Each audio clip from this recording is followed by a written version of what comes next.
ઉનામાં ભેભા ગામે પતિએ પત્નીની કુહાડીના ઘા મારી હત્યા કરી હોવાની ઘટના સામે આવી છે. ઘટનાથી સમગ્ર વિસ્તારમાં ચકચાર મચી જવા પામી છે. આરોપીએ પોતાની પત્ની સાથે થયેલા ઝઘડામાં ગુસ્સે ભરાઈ કુહાડી વડે ગળાના ભાગે ઘા મારી ગંભીર ઈજા પહોંચાડી હતી.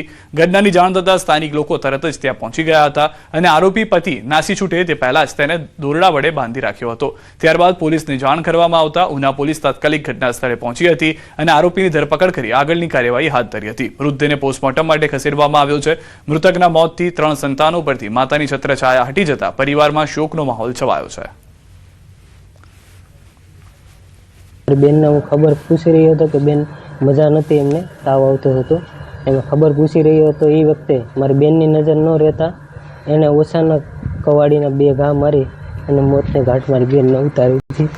સીમ વિસ્તારમાં આવેલ મકાનમાં એક પતિ એની પત્નીની કુહાડી મારીને હત્યા કરેલી હતી. આ બાબતે ઉના પોલીસ સ્ટેશનમાં મરણ જનાર બેનના ભાઈની ફરિયાદ લઈ અને મર્ડરનો ગુનો દાખલ કરવામાં આવેલો છે. આ ગુનાની તપાસ પોલીસ ઇન્સ્પેક્ટર ઉના ચલાવી રહ્યા છે. યુપીએસસી 2026 ફાઇનલનું પરિણામ જાહેર. આઈએએસ, આઈએફએસ, આઈપીએસ સહિતની સેવાઓ માટે ઉમેદવારોની થઈ પસંદગી. રાજસ્થાનના અનુજ અગ્નિહોત્રીએ ઓલ ઇન્ડિયા પ્રથમ રેન્ક મેળવ્યો છે. દેશભરમાંથી 958 ઉમેદવારો ક્વોલિફાય થયા છે. ગુજરાતમાંથી 34 ઉમેદવારો ક્વોલિફાય થયા છે. આ વર્ષે સ્પીપામાં 34 ઉમેદવારો ક્વોલિફાય થયા. ગત વખતે 26 ઉમેદવારો ક્વોલિફાય થયા હતા. મૂળ ઊંઝામાં સ્નેહ પહેલ મેળવ્યો હતો 813મો રેન્ક. બાવળાના જૈનીશ ચૌહાણ 589મો રેન્ક મેળવવામાં સફળ રહ્યા છે.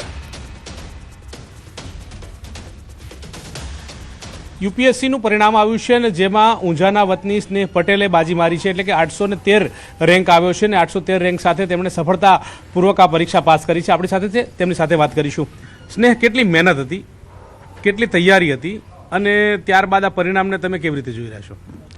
યુપીએસસી એક્ઝામની તૈયારી મેં 2022માં સ્ટાર્ટ કરેલી અને 3.5 વર્ષ જેવું થઈ ગયેલું.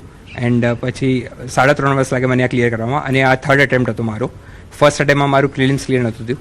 સેકન્ડ એટેમ્પમાં મેં ઇન્ટરવ્યૂ સુધી પહોંચેલો બટ ફાઇનલિસ્ટમાં નામ નહોતું આવ્યું અને આ 3rd એટેમ્પ્ટમાં મેં 813મો રેન્ક પ્રાપ્ત કર્યો છે.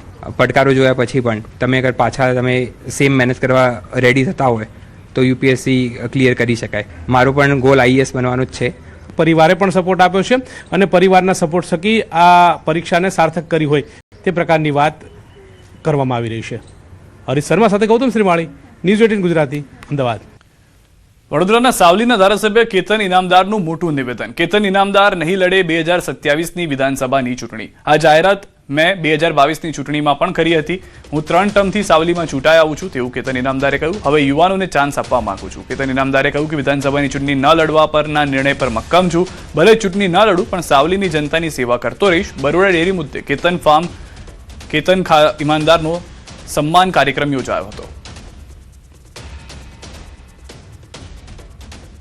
2022માં કહ્યું હતું કે 2027નું ઇલેક્શન નહીં લડું. યુવા સંમેલનની અંદર યુવાનોનો જે ઉત્સાહ, ઉમંગને જે વસ્તુ જોઈ એ વખતે મને એવું લાગ્યું કે મારા હયાતીમાં હું પોતે નવા યુવાનોને તક આપું, નવા યુવાનોને ચાન્સ આપું અને વિધાનસભાની ચૂંટણી ના લડવાને પર આજે પણ હું અડગ છું.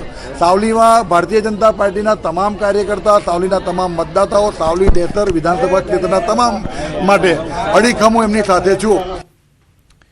ચૂંટણી નહીં લડવાની જાહેરાત તેમજ બરોડા ડેરીના રાજકારણ અંગે સાવલીના ધારાસભ્ય કેતન ઇનામદાર સાથે ન્યૂઝ 18ને ખાસ વાતચીત કરી હતી અને તેમણે આ મુદ્દા પર સ્પષ્ટતા કરી છે અને તેઓનું કહેવું છે કે તેઓ આ વાત પર અડગ છે. પરંતુ હાલમાં તેમના સમર્થકો હવે શું કરે છે તેના પર પણ નજર છે.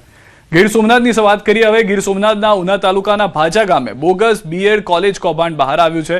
માન્યતા વગર કોલેજ ચાલતા હોવાનો ચોંકાવનારો ખુલાસો થયો. કોલેજ સંચાલકો દ્વારા એનસીટીના નકલી લેટરપેડ અને બનાવટી સહી સાથે માન્યતા દર્શાવી યુનિવર્સિટીને ગેરમાર્ગે દોરવાનો પ્રયાસ કરવામાં આવ્યો. દિલ્હી ખાતે ચકાસણી દરમિયાન લેટર બનાવટી હોવાનું બહાર આવ્યું. ભક્ત કવિ નરસિંહ મહેતા યુનિવર્સિટીના રજિસ્ટ્રારે જૂનાગઢ તાલુકા પોલીસમાં ફરિયાદ નોંધાવી. પોલીસે કોલેજ મેનેજમેન્ટ, તે સમયના પ્રિન્સિપલ સહિત 3 શખ્સ સામે ગુનો નોંધી વધુ તપાસ હાથ ધરી છે. એની વેરીફાઈ કરવાની જે વ્યવસ્થા છે એ યુનિવર્સિટીએ સમયગાળામાં નહીં કરી હોય અને એના આધારે એડમિશન પણ એ સમયમાં થયા હશે. એમાં કોઈ સંકોચ આપણે રાખી શકીએ નહીં ને એ હકીકત છે. બોગસ ડોક્યુમેન્ટ કોઈ આપે તો એના ઉપર સખ્ત કાર્યવાહી કરવી જ જોઈએ અને યુનિવર્સિટીએ જૂનથી આ કાર્યવાહી કરી રહી છે. ત્યાર પછી પણ યુનિવર્સિટી પોતાની ઇન્ક્વાયરી કમિટી મૂકીને યોગ્ય હશે તો આગળની કાર્યવાહી કરે ને કે કાયમી માટે એનું જોડાણ રદ કરી નાખશે.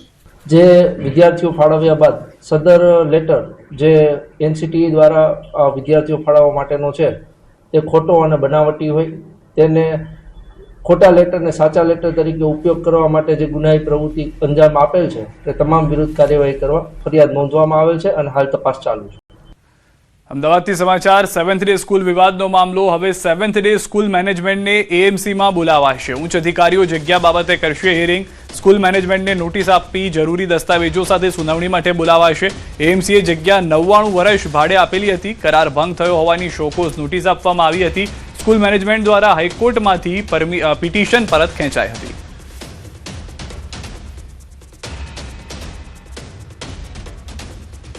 મ્યુનિસિપલ કોર્પોરેશન ખાતે ડેપ્યુટી કમિશનર શ્રી અથવા તેમના ઉપરી કક્ષાના અધિકારી શ્રી દ્વારા 7th ડે એડવેન્ટિસ્ટ સ્કૂલને મુદતો આપીને અને એમના જે કોઈ રજૂઆત છે, એમના જે કોઈ રિલેવન્ટ ડોક્યુમેન્ટ્સ છે, જે કોઈ રિપ્રેઝન્ટેશન્સ છે લેખિતની અંદર કરવા માટેની સુનાવણી કર્યા બાદ આ અંગે ચોક્કસપણે આખરી નિર્ણય ઓર્ડર કરી શકાશે અને એ ઓર્ડર બાદ જે આગળની કાયદાકીય કાર્યવાહી છે એ મ્યુનિસિપલ કોર્પોરેશન કરી શકશે.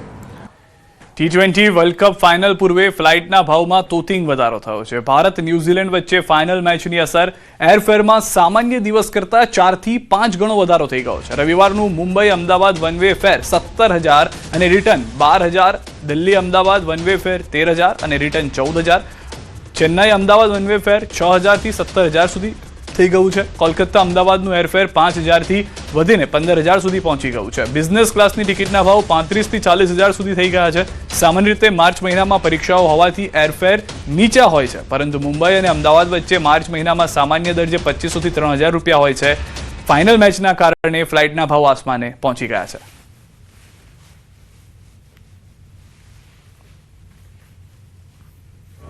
સામાન્ય રીતે બોમ્બે અમદાવાદ લગભગ 2,500ની આસપાસ હોય છે.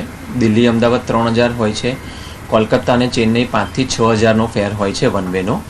જે આ ક્રિકેટ મેચ રમાવાની છે ફાઇનલ અને જે પ્રમાણે રસ દેખાઈ રહ્યા છે બધા, એ પ્રમાણે આ બધા જ એરફેર લગભગ 3 થી 4 ગણાનો વધારો થયો છે અને કદાચ હજુ પણ વધી શકે એવું લાગી રહ્યું છે અને કદાચ એડિશનલ ફ્લાઇટ પણ મૂકી શકે એવી સંભાવના છે. એટલો ક્રેઝ દેખાઈ રહ્યો છે કે એક જ દિવસ, હજુ ગઈકાલે જ ફાઇનલ થયું અને આજે તો સવારથી જોઈએ તો ફેરના સખત હાઈક થઈ ગયા છે. આ રવિવારે અમદાવાદના નરેન્દ્ર મોદી સ્ટેડિયમમાં મેચ રમાવાની છે.